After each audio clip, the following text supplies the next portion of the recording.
Hey, Coin Digger here with an update. I went to a coin show today, and then I also went to the local coin shop downtown. I got some stuff that I needed for my Lincoln books, and I got a couple more books and some silver. Let's get into it. Alright, start off with the books. Finally got the next Lincoln Cent book from 75 to 2013. I've been collecting those ones the last few weeks from coin roll hunting and stuff like that, so I'll be able to fill out this. And I was thinking of starting the Jefferson nickel collection. I got only the first two books. There's also 96 through current, I believe. But I wanted to save a few dollars today, and I didn't get that last book. So this will probably take a long time. I don't really plan on coin roll hunting anytime soon for nickels. Maybe a roll here or two, but definitely not a whole box just yet. I got to build up my bankroll, and I spent a lot of it today on all this stuff. And I mean, I have some of these already, which I'll put in there later. I got the silver from the local coin shop. There was no junk silver really at the coin show. I guess somebody bought it all, and it's just too bad. They did have some, but they wouldn't split it up into individual dollars. And I wasn't ready to spend money on like $5 face value of silver. But these are the ones I got. I got $2 face value. I got $1 worth of Standing Liberty quarters. They're all wiped, of course, but they're still good condition. I mean, I like them. I just bought them for silver content mostly, so the value's still there. And then I got $1 worth of Mercury dimes and one Barber dime. I wasn't too picky with the years for the Mercury dimes. I just grabbed a bunch of them, and I think I got a couple good ones. You know, as soon as I saw that Barber, I grabbed it instantly. I didn't even look at it. It was the only one they had in the pile, so I grabbed it. The top two are S mint marks. These are plain mint marks, and this is D mint marks. So for the S mint marks, we have the first one is a 1917 S. It's in decent shape.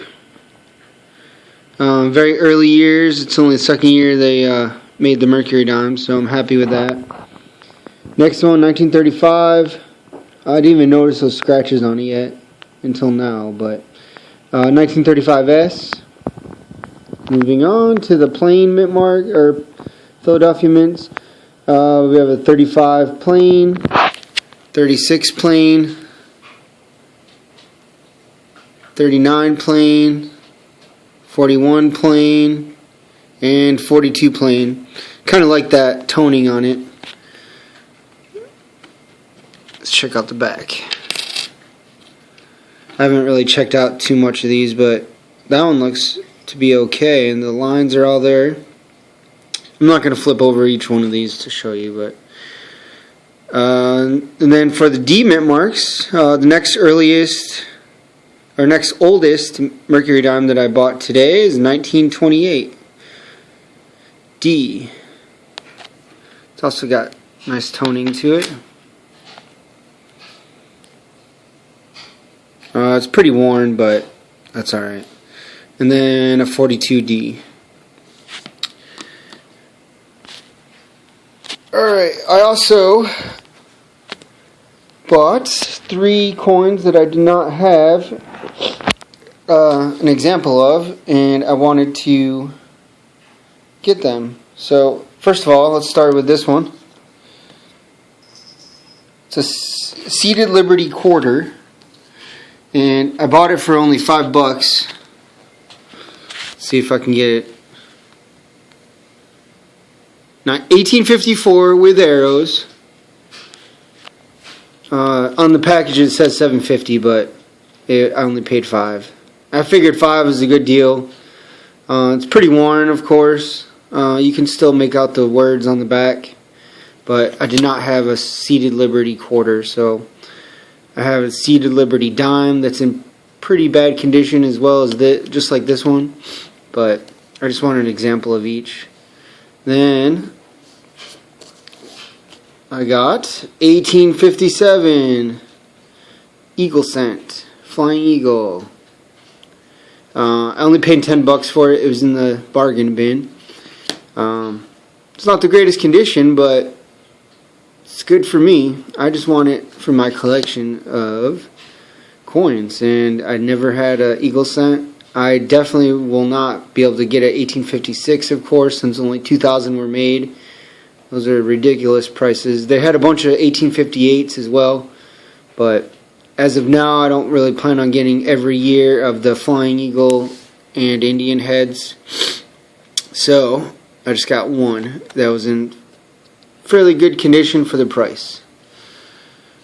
And then, to go along with the other 3-cent coin that I have in my collection, I got this nickel 3-cent coin from 1870. It does have a little damage. I believe it had a hole and they filled it, but for $6 for my collection, that's not bad. So this was half off as well. As you can see, it's not horrible condition.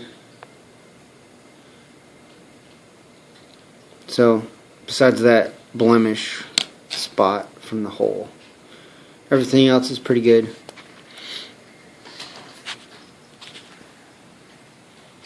We'll go over these. They're hard to see the dates, and I believe I have every single one of these dates as well. It was in a bundle from a guy at the show for $5, and I thought I saw some years that I needed, and really old years, and I was like, snatched it up. There's a 1909 in there, plain, no VDB. I didn't take the time to really look at it when I was there before I bought it, but there was 6 old Lincoln Wheats, and there was another one attached to it. And I did need the one that was attached to it.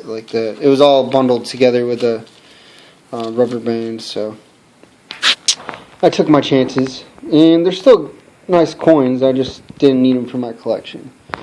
Alright, so let's start off with the oldies. First one, 1909 VDB. I did not have one in my collection. I got it for $12. It's pretty good condition. It's about XF. You can see all the lines on it pretty well with your naked eye. But I needed a 1909 VDB. Next, 1915. Most of these were just fillers for the books, so I tried not to spend too much. But I didn't. Also, on the other hand, I did not want totally wiped coins. So, and most of them again came from bargain bins, so they're half off or discounted somewhat. So next one's 1916D, 1917D, 1920D. That one's a little worn. 1920S. 1921 plain, 1921S. Sorry for the panning. This one is 1923 plain, 1926 plain, 1929S, 1931D. That one's in pretty good condition.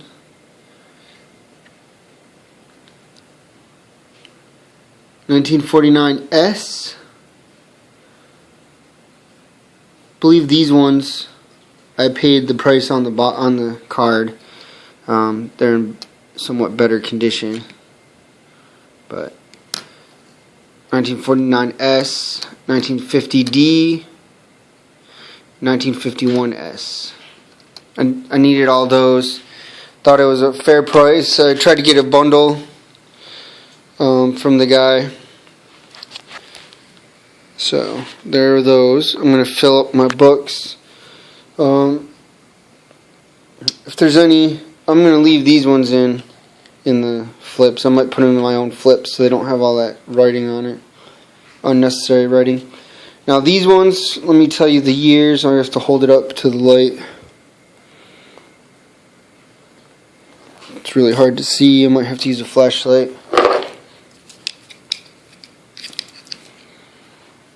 Alright, so just stand by. We have 1909 plain and no VDB, unfortunately. That would have been a nice find for that bundle. Then we have a 1920 plain, 1929 plain, 1916 plain, 1920D, 1915 plain. So again, those were all bundled together. They're still pretty old coins, so definitely going to hold on to those. I will probably end up putting them in their own flips because it's kind of hard to read what, or it's hard to know what they are in these little things. And then also, on a side note, I got a package in the mail, a letter in the mail, and it's a 1940S. And on a side note, this came from a website where you bid on coins or other merchandise with credits that you earn from either selling stuff on the website for credits, or you take surveys or watch videos. And the website is called Listia. Let me show you. Right here. There's stickers. This website's great. I mean, I've gotten many coins from that website that I won for absolutely nothing. No money. Seriously. I mean, you can buy credits on that website, but I would advise against it. Those credits are ridiculously expensive. What I do is I take surveys on there and watch videos for free credits. I also put items on that website to earn credits. Just last week I put a video game on there and got 45,000 credits. So I'm starting to get coins that I need for my collection, and possibly silver coins as well. But it's a pretty good website if you want to do that. One time I put a pair of Oakley sunglasses on there that were never worn. I couldn't wear them because I wear glasses, and I got something like 320,000 credits from it, which if you were to buy those credits, it would be something like over $200 if you bought the credits from the website. But what I did with that 320,000 credits, I turned it around and got straight up silver bullion 1 ounce rounds. I believe I got 8 of them for about 300 excuse me, about 330,000 credits at the time. But that was back when silver was, I think, around $20 an ounce. So I made out pretty well. You can definitely turn your credits into cash that way by getting silver. You can find some good deals on that website. There's also people on that website that mark up their silver, so you got to be careful. Some of it's overpriced, or they're asking too many credits for silver. But you might be able to find some nice treasures on the website. So just check it out, listia.com. I'm not promoting the website. I'm not getting paid by the website or anything, but if you like coins, it's a good place. You might find something you like. That's about it. I'm going to work on putting these in the books and putting them into my collection. So I hope you enjoyed the video. If you have any more questions about this stuff, feel free to comment, like the video if you want, and look forward to more videos in the future. That's about it. Coin Digger out. Have a good one.